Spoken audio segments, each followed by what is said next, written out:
Donald Trump has cancelled secret meetings with the Taliban leaders because of a bomb attack which killed 12 people, including a U.S. soldier. The U.S. president tweeted, "Unbeknownst to almost everyone, the major Taliban leaders and separately the president of Afghanistan were going to secretly meet with me at Camp David on Sunday. Unfortunately, in order to build false leverage, they admitted to an attack in Kabul that killed one of our great soldiers and 11 other people. I immediately called off peace negotiations," he tweeted. Well, the Taliban claimed responsibility for Thursday's suicide bomb attack, saying a foreign military convoy was targeted. The blast destroyed cars and shops not far from the U.S. Embassy and the headquarters of Afghanistan's international military force. There's been no let-up in attacks, despite Taliban and U.S. negotiators reporting progress in months of talks hosted by Qatar.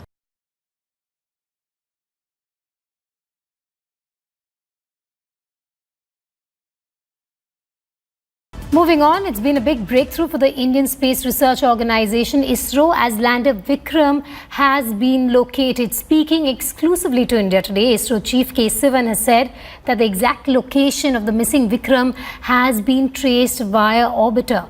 He further added that the orbiter has also sent images of the lander, which is now being analyzed. Remember, Vikram lost contact with ISRO's command center at 1:52 a.m. on Saturday.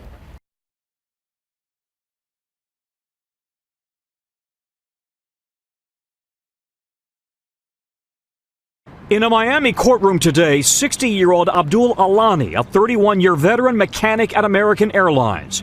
Federal air marshals allege that on July 17th, Alani sabotaged the Air Data Module, or ADM, on an American 737. The ADM is critical in calculating the plane's speed and pitch. The plane was preparing to take off for Nassau with 150 people on board. But when the pilots powered up the engines, they received an error message and returned to the gate. In court documents, investigators say Alani was captured on security cameras and admitted to the sabotage, explaining his intention was not to cause harm to the aircraft or its passengers. Instead, it was in order to cause a delay or have the flight canceled in anticipation of obtaining overtime work. Alani allegedly said he was upset over a bitter labor dispute between American and the Mechanics Union that had affected him financially.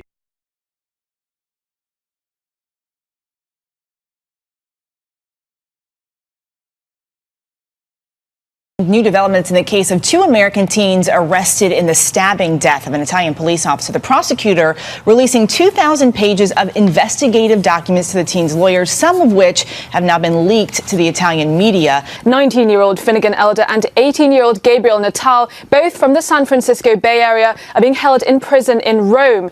Elder is accused of stabbing an unarmed Italian police officer with a 7-inch blade after he and his partner were responding to a reported drug deal gone bad. The officer, just back from his honeymoon, died from his wounds. But now leaked prosecution documents are reportedly carrying a new twist in the story, suggesting that, contrary to earlier claims, neither police officer on the scene was carrying a gun, handcuffs, or any police identification and were wearing Bermuda shorts and T-shirts. The Italian Carabinieri last month claimed the surviving officer did not discharge his weapon because the teens were running away and he was tending to his wounded colleague.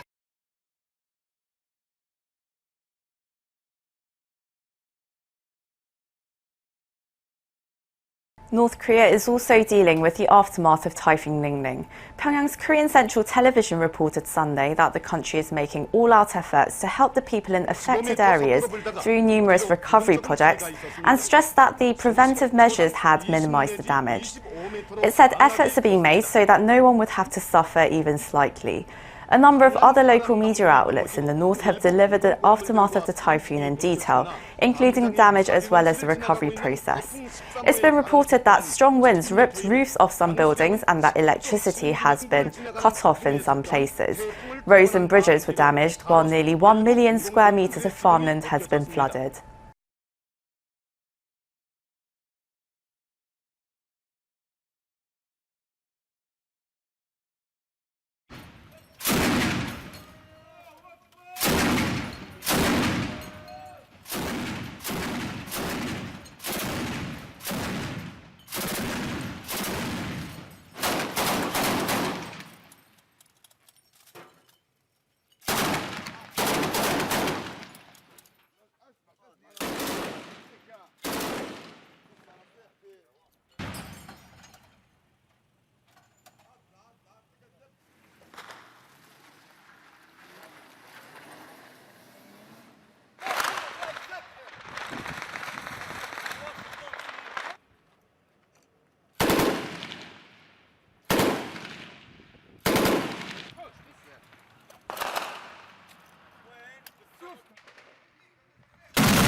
Saudi warplanes have been the main threat from the sky during 4 years of war. Swarms of locusts are a new threat to farmers' fields. They are also being welcomed by hungry Yemenis. Yemenis from all walks of life are hunting the insects. Yemenis have enjoyed eating locusts for centuries. Locusts eat green leaves of crops, so they are a nutritious snack, especially in these days of war. Children leave their ball games behind to play catch instead. It's more difficult to catch locusts during the day. Farmers wait until night to collect them in large quantities from their fields. What their families and friends do not eat, they sell.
Pope Francis is traveling through southern Africa, meeting with leaders there. He's speaking to them about hope, peace and poverty. Seth Doan reports from Madagascar. We have made it to the Pope's second stop on this three-nation tour of Africa. This is Antananarivo, the capital of Madagascar. Here we've heard some of the same themes from the Pope that we heard back in Mozambique, his first stop. That is peace, reconciliation, hope. And here we're hearing more about poverty. Madagascar is one of the world's poorest countries. And earlier in the day today, we heard the Pope speaking with priests and nuns, encouraging those religious leaders to help some of the most marginalized in this country. We've also heard him use some of his strongest language yet in a meeting with Madagascar's president, a young, successful businessman whom he encouraged to not only fight extreme poverty in this country, but also to fight the corruption that is endemic here. He also encouraged him to fight and to try to preserve the biodiversity that makes this country so absolutely stunning.